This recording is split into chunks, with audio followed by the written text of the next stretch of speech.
Well, hello everybody and welcome back to SparkofVintage. My name is Cindy and I am the owner and head treasure hunter here.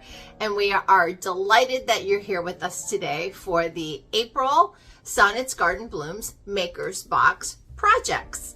So we received our box a few days ago and I started making, and then I got a little bit of a hand injury.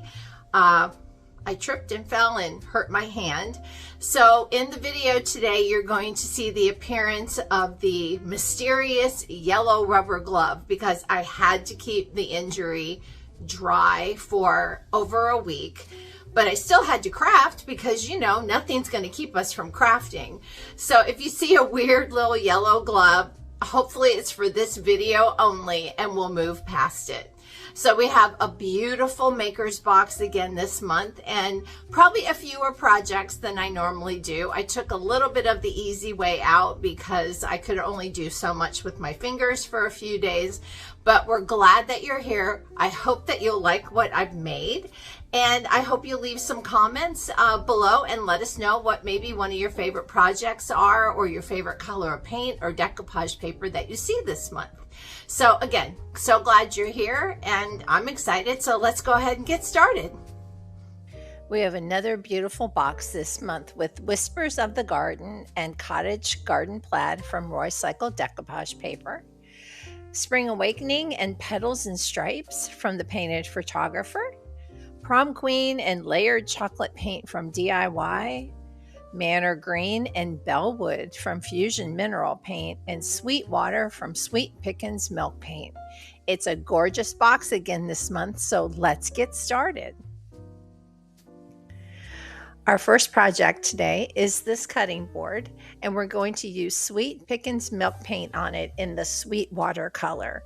I pre-treated the wood with the Extra Bond using that Connie method so that we'd get a very good chip and crackle with that Sweet Pickens Milk Paint.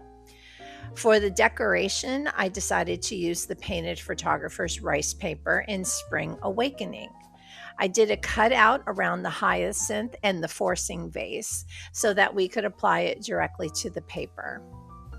I applied the milk paint to the treated cutting board. I did let it cure overnight and give that treatment plenty of time to soak in. And then I also let the paint crack overnight so that we could get those rich, deep crackles in the milk paint. I used a touch of archival ink around the edges of the cutout to give it a bit of a distressed look. I applied the hyacinth cutout with Distress Collage Medium and also applied a little coat over the top of it to protect it from the dark oil wax that I would be applying in the next step.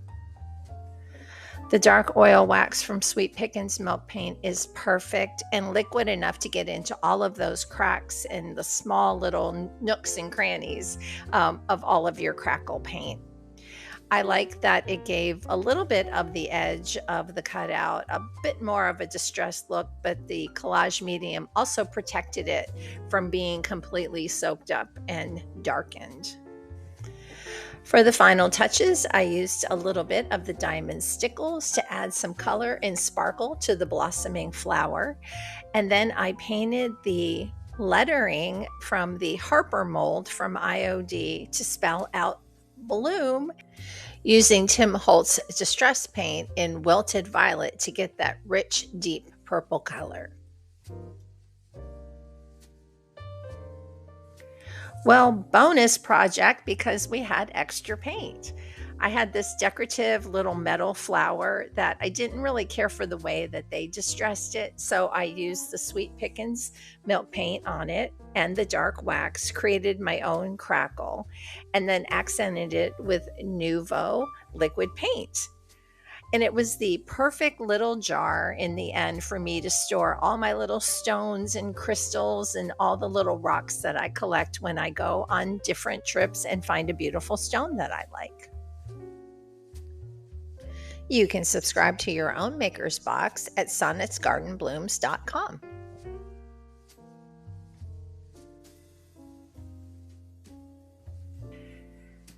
For this project, I just wanted to deepen the color of the frame. and Layered Chocolate by DIY was the perfect match for this vintage children's book that I had found. The pages of this book are very thick. They're made out of linen. I believe this is a turn of the century book series from Father John.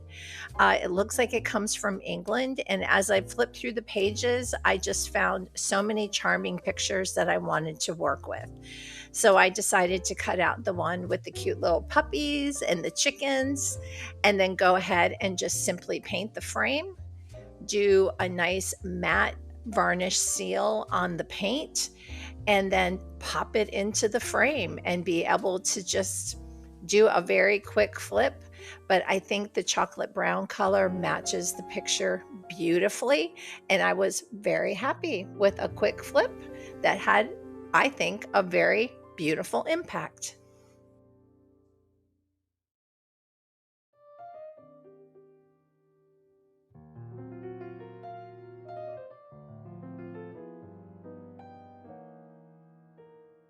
And if we're going to do puppies, we need to give kittens some equal time.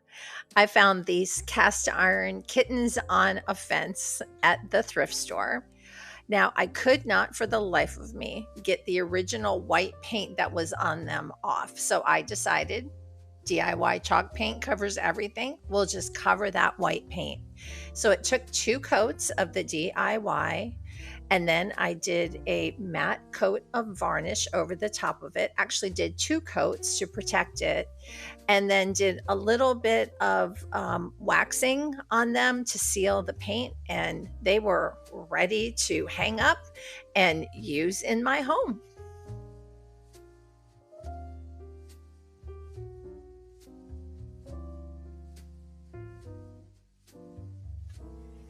Well, for this project, I'm going to have to ask for a little grace because I was having so much fun and was so focused on making that I forgot to turn on the camera.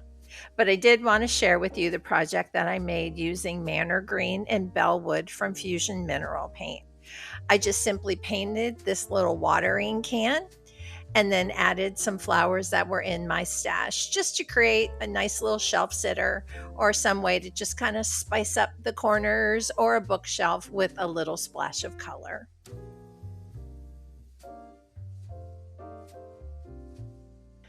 For this final project, I was able to make over this rusty, crusty tray I found at the Goodwill bins from Magnolia Home. Like I said, it was a little crusty in the corners, and when I saw Rice's Whispers of the Garden decoupage paper, I knew this would make a beautiful little serving tray. And the Prom Queen color from DIY brought out the blue of those butterflies perfectly. This is one of the things I absolutely love about the Maker's Box is everything is so perfectly curated for us.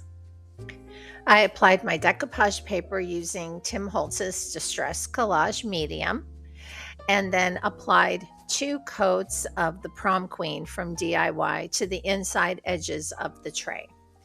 I then sealed it twice with a matte varnish so that it would protect the tray from any scratching. I also distressed the inside a little bit. Didn't catch that on camera, but I used a little bit of Tim Holtz's Vintage Photo Re-Inker, mixed it with a little bit of water, and then just kind of took that water and let the decoupage paper absorb some of the ink so that it looked a little bit distressed on the inside. Well, that is a wrap for the April Makers Box. I had a wonderful time, even though I was a little slower than normal making this month. Again, I want to thank you for being here with us. I hope you'll subscribe and join us for all of our future projects, and we look forward to seeing you again very soon.